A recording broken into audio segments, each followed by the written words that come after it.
Right, you battlers.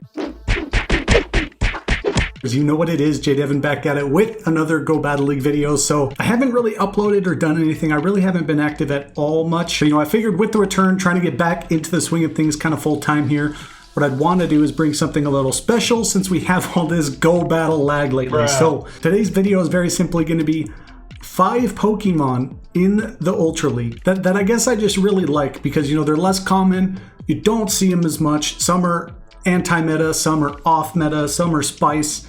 They don't all fall under one specific category, and yet again, they're not, ranked in any particular order. It's just 5 Pokemon that I like that I guess are less common in the Ultra League, but they can still perform. They'll beat the core, such as Giratina, Registeel, Togekiss, Swampert, etc. So we will go ahead and get right into that, but also real quick, I wanted to take a second really to thank you for all the love and support. Like, really, the growth of the channel has actually been kind of mind-blowing to me. Like, comparatively to bigger channels, I'm still puny. We're still small. The battlers are we're getting there a little bit at a time. I'll usually check numbers and stats and whatever in YouTube Studio like 3, sometimes even 4 times a day. And with everything that's been going on in life, I kind of just stopped looking at it because it only added extra stress. And really, the numbers blow my mind. Like, truly, thank you so much. But anyways, let's get into it. All right, so to start off this list of my 5 favorite, less common, kind of spicy Pokemon in the Ultra League, number 1 is going to be none other than Alolan Muck. Yes, Alolan Muck, the Gunk Truck himself, running Snarl, Dark Pulse, and Gunk Shot. He's a core breaker against some common meta lines that can include picks like the Giratina Altered and or the Giratina Origin, which would be less common, but also namely Togekiss, and also kind of less common Venusaur. He will beat all of them. So on PvPoke, he is ranked number 8 overall in the Ultra League. So I think he's less common just because a lot of people either can't afford him or don't want to throw the resources at him. But if you do, he can be very, very useful, and he can take a lot of people off guard with the right matchups as well. And his possible stat spreads, from what you can see as far as the Ultra League, this would be assuming that IV is 0 all the way up to where it needs to be and or perfect for Ultra League. The attack can be anywhere from 148.5 to 159.7, defense 132 to 147.8, and stamina 178 to 195. So that's why I call him the Gunk Truck, is because he's a poison type that can hit fairies and grass for super effective. But also he can be pretty bulky. Not the most impressive defense stat, but his stamina overall, if he sees the right matchup and he has the resistance against like a ghost type, for example, right? Like a Shadow Claw, Giratina Altered, if he sees that right matchup, he's going to do a lot of work, and that's why he's just amazing. So with this typing, obviously, the only thing he's actually going to be weak to is ground types, right? So obviously, watch out for a Swampert. Even if they're throwing Hydro Cannon, which would be neutral, that can still do massive damage, if not KO. Then obviously, Earthquake is going to one-hit KO. And that's his weakness, but again, his resistances, and really what makes him amazing, he's resistant to Psychic, Poison, Grass, Ghost, and Dark. Those are amazing resistances, especially in the Ultra League. The next one on the list is one that I really did not, consider or invest into for the preseason, but I definitely will be very shortly for Season 1 here. That is going to be Lapras. So Lapras with Ice Shard, Surf, and Ice Beam. Obviously, as noted, you can see the asterisks up there. I put those there because Ice Shard and Ice Beam are legacy movesets, right? So we've had a few chances now to actually get Ice Shard and Ice Beam. If you don't have one yet at this point, I'm sorry. I would definitely recommend you reach out to your community or Discords, social media, whatever you can do to trade with somebody to get your hands on an Ice Shard, Ice Beam, Lapras. It can be very, very good. So its stats, obviously, from what can be possible in the Ultra League with an attack of 130.4 to 142.3. So kind of considerable, not amazing, but it's kind of considerable. Defense 136.5 to 149.4, and stamina 215 to 230. 215 to 230. That is bulk. That is mega bulk. Obviously, the number 1 matchup you don't want to see, or I guess the matchups obviously that Lapras does not want to see, is going to be against fighters and steel types. So Machamp, Toxicroak, Lucario, Registeel, Melmetal. It still really doesn't want to see a Steelix. You can win against a Steelix because of its part ground type, but those kind of matchups it still doesn't want to see. Also, it really doesn't want to see grass that much either. It can also fight the grass, but you still don't want to see the grass matchup. It's key matchups, again, on PvPoke. Pretty much everything that I'm using as far as resources to get these numbers, look at the matchups, etc., is pvpoke.com. Highly recommend. If you don't already know about it, link is in the description below. Consider supporting PvPoke on Patreon.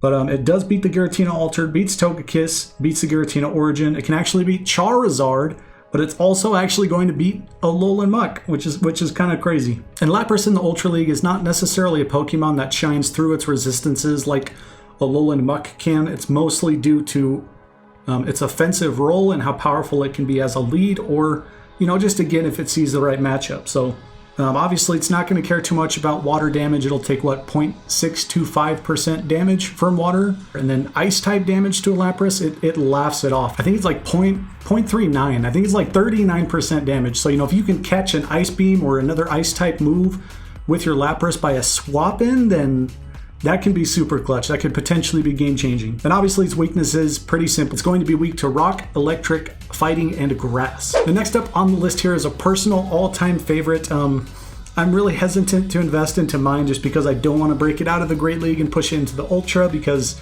we don't know if we can get another one. And obviously you can't, you know, power down Pokemon, but it's none other than Jirachi. Yes, Nido herself in the flesh here, running Confusion, Doom Desire, and Dazzling Gleam, actually, which kind of surprised me. It took me off guard a little bit. I still would have assumed that it's going to be running Psychic, but you specifically are going to want Dazzling Gleam for the one-shot potential against the dragon, specifically against the Giratina, because if you're in a, you know, let's say a no-shield situation and you're pretty low on health, but you have energy, if you don't have Dazzling Gleam, you're probably going to lose. But if you do have it, you can one-shot and take the W. So I believe that's why Dazzling Gleam is the preferred and recommended additional second move for Jirachi in the Ultra League rather than Psychic. But again, Confusion, Doom Desire, and Dazzling Gleam, its possible stats in the Ultra League are a little more restricted than you'll see on other picks, obviously, because Jirachi is a mythical Pokemon, so it cannot be traded.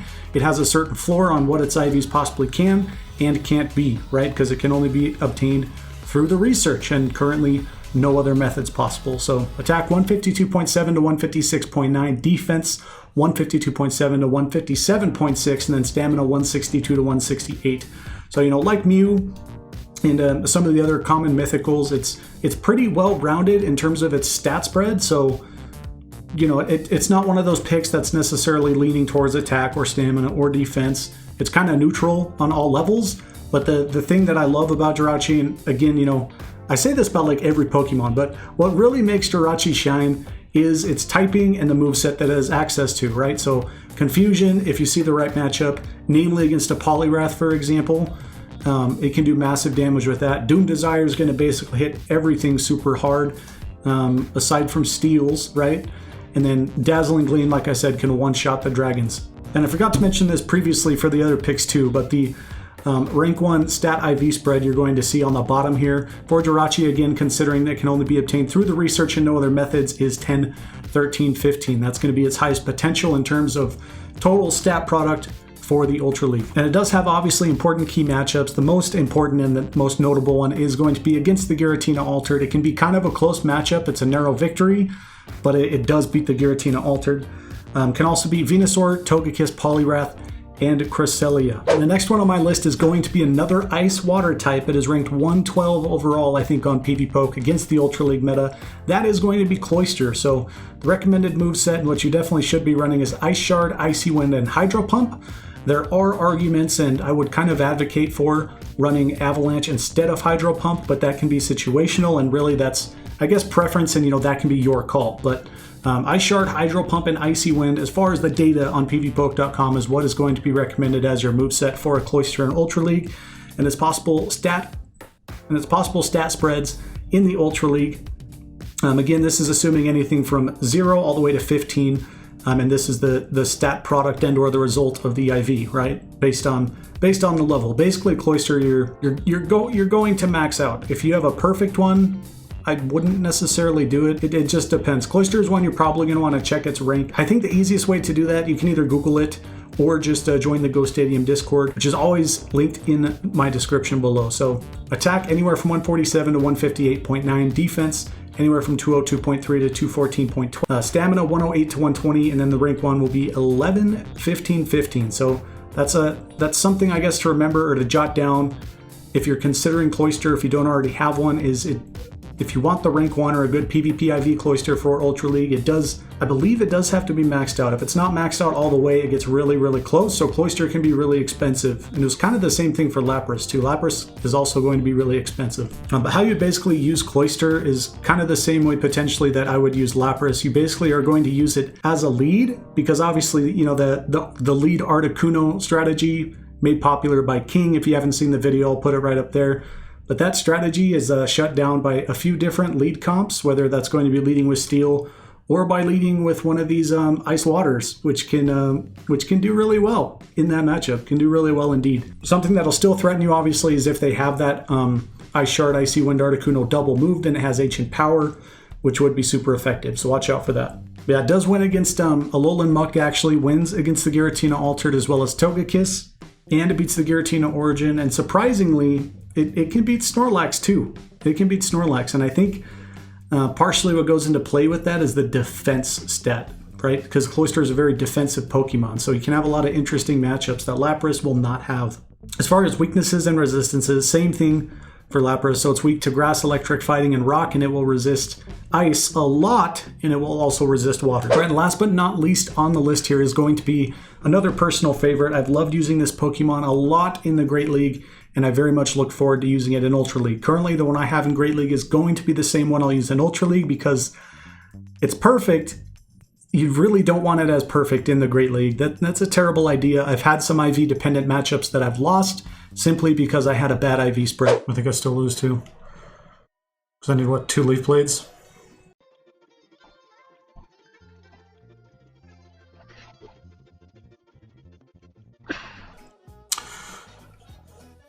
If Ice Beam you win, well, I lost. And that's probably just due to my Shift Tree's IVs, because that is a hundo. Yeah, if it was better Great League PvP IVs, I would have won that. That was an IV-dependent matchup. If I had a better PvP IV spread, I could have tanked it and reached another Leaf Blade, but I did not, so I lost.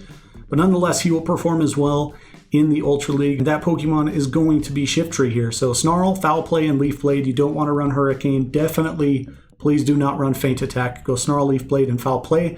First thing to note is that the rank 1, obviously, you want it as perfect and or near perfect. If you're really desperate to get one, I mean, you know, that's your call, but definitely go perfect because he's going to max out at I believe, 2,333 combat power. So number 1, you have to max him out, so it's going to be expensive. And number 2, he doesn't even hit 2,500, so you're definitely going to want the perfect. Attack can be anywhere from 158.1 to 169.9. You know, considering you have to max him out and you want the perfect IV spread, if you don't have a perfect IV, some matchups might swing based on you winning or losing charge move priority because of the attack, right? So defense, very low. He is a little bit squishy. It's going to be 95.6 to 107.5. And stamina is not too bad. It's okay, I guess, but it's 163 to 175.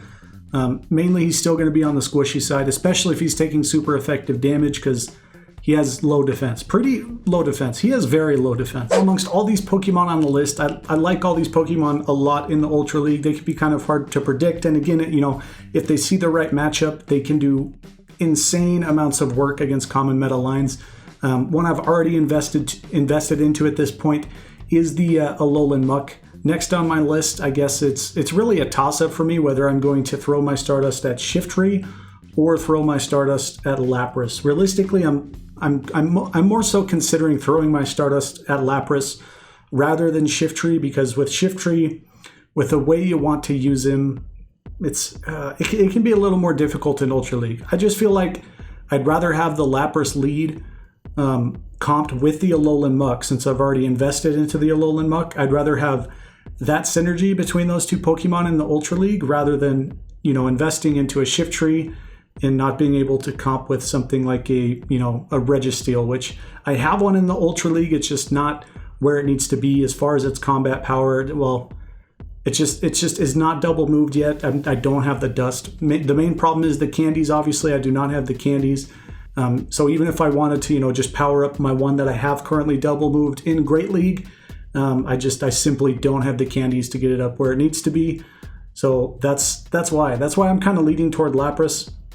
One other thing I'm actually considering as well too, aside from these Pokemon and aside from Lapras and or Shiftry that I did not put on this list, I guess in the preseason it would have been on this list, but it actually started to become more common. People started to pick up on it, and that's Poliwrath. So the main problem I have with Poliwrath right now is I simply don't have the candies, which, yeah, that's pretty shocking. Like, who doesn't have a bunch of Poliwag candies? Well, I don't, because I've invested into a few different ones for Great League with different movesets, mostly for Silph Cups and whatnot, and that's partially due to him having legacies before that are not legacy anymore. So now I have no Poliwrath candies and a few different Great League Poliwraths, and Poliwrath's another pick that'll max out really close to 2,500, so I'm going to need a lot of candies before I can even consider that.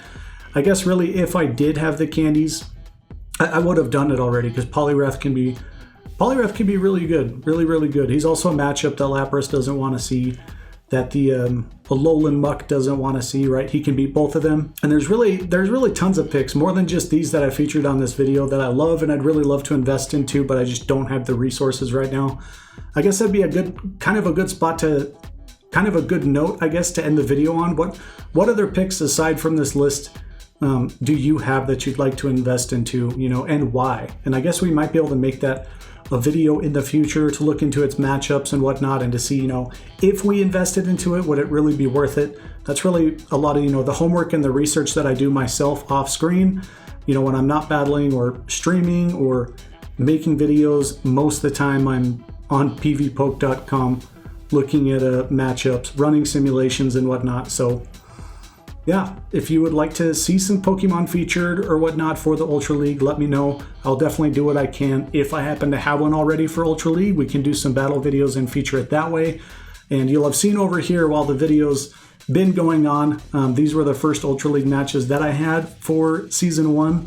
They were, surprisingly, I didn't really see any lag. So lag didn't play any part of it. Honestly, respect to all the battlers and all the trainers I got faced up against for Ultra League today for day 1, because I just got stomped. I think I won 2, maybe 3 out of 2 sets, which is that's bad. I was starting to get close up to 2,700 on my rating, my ELO rating again, and now I believe I've dropped below 2,600 at this point.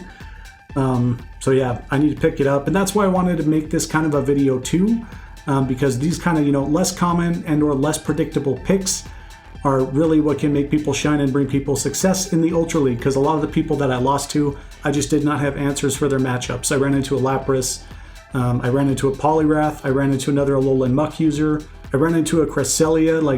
These picks that aren't Registeel, Melmetal, Togekiss, and or Giratina, if they're comped and worked correctly, they can beat meta lines just based on the matchups. If you don't have the answer, you're just going to lose in Ultra League with some of these matchups. But yeah, aside from that too, let me know in the comments down below how Ultra League is going so far for you. Are you playing? Are you not? I don't blame anyone if they're just not playing at all with everything that's been going on lately, namely the lag, but hey, it is what it is. I think Niantic is addressing it, or at least looking into it. I think they tried to run a hot fix. They took the servers down for a bit, and then they brought them back up, and some people were still experiencing lag. Personally, I was not after that was done, but I saw, all over Twitter, people were still experiencing the lag. So let me know if you are or not too. But that is going to be it for this video, Battler. So subscribe if you feel my vibe. Power up, punch the notification bell for all that PvP content. We'll see you in the next video. Have a good stinking day.